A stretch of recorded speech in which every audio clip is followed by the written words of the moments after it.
동포들에게 반가운 소식이죠. 7월부터 해외에서 백신 접종을 하고 국내 직계가족 방문을 위해 입국할 경우 자가격리가 면제됩니다.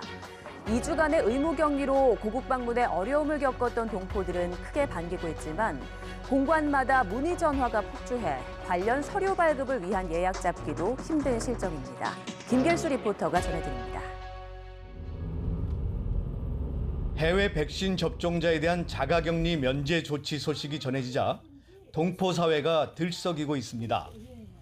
팬데믹 이후 1년 넘게 한국을 방문하지 못했던 따라 백신 접종을 마친 동포들은 기대감에 부푼 모습입니다. 2차 접종을 거의 완료한 상태입니다. 굉장히 고무적이고 환영할 만합니다. 왜 그러냐면 그동안 가고 싶어도 못 갔었는데 격리가 무서워서 못 가는 사람들이 굉장히 많았습니다. 너무 좋은 소식입니다. 자가격리가 2주 기간이라서 한국 가는데 좀 부담스러운 면이 있었는데 한국 가는 계획을 좀 더 앞당겨 볼까라는 생각이 들어서 좋았던 것 같습니다. 하지만 격리 면제 가족 범위가 직계 좀비속으로 한정돼 형제 자매 방문 시 혜택을 받을 수 없다는 점은 아쉽다는 반응입니다. 50년이 돼서 또한 가족들 전부 미국에 살고 있기 때문에 한국에 한국 정부가 원하는 가족이 없어요. 특히 6세 이상 18세 미만 미접종자는 격리 면제 대상에서 제외됐는데 12살 미만에 대해 백신 접종 승인이 나지 않은 나라도 많습니다. 결국 백신을 맞지 못하는 6살에서 11살 사이 자녀를 둔 가정은 격리 면제가 허용되지 않아 청와대 홈페이지엔 청원글까지 올라왔습니다. 제 아들이 만 9세예요. 그래서 나머지 제 아내와 저와 만 6살 제 딸은 이제 면제를 받게 될 것 같은데 아들이 이제 격리를 하게 되면 아마 여러 가지 문제가 있지 않을까 싶어요.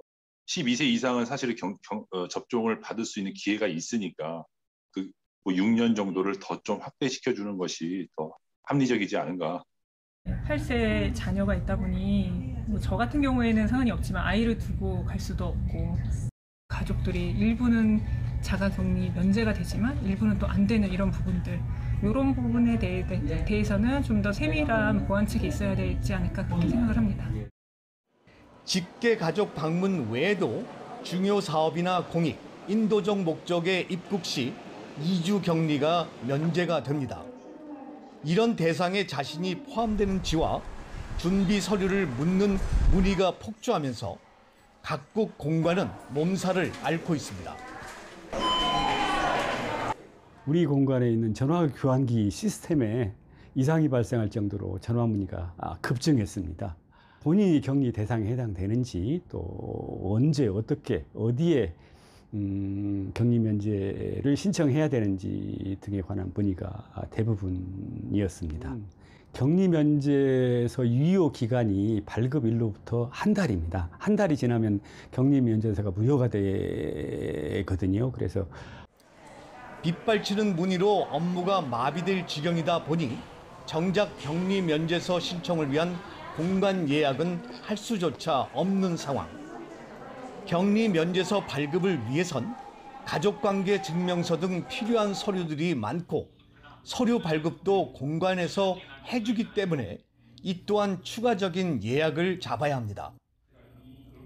신청이 좀 복잡한 것 같기도 하고 여기서도 잘 모르는 것 같아서 여기를 와야 되는지 아니면 온라인으로 가능한지 그게 아직 결정이 안 돼서 혼선을 빚고 있지만 코로나19 사태 후 처음 시도되는 자가격리 면제에 많은 동포들이 가족 상봉을 기대하고 있습니다. 하지만 남아공과 브라질 등 변이 유행 국가에서 입국할 경우 백신 접종을 했더라도 격리 면제가 적용되지 않아 코로나로 인한 이산 가족은 당분간 계속될 전망입니다. YTN 월드 김길수입니다.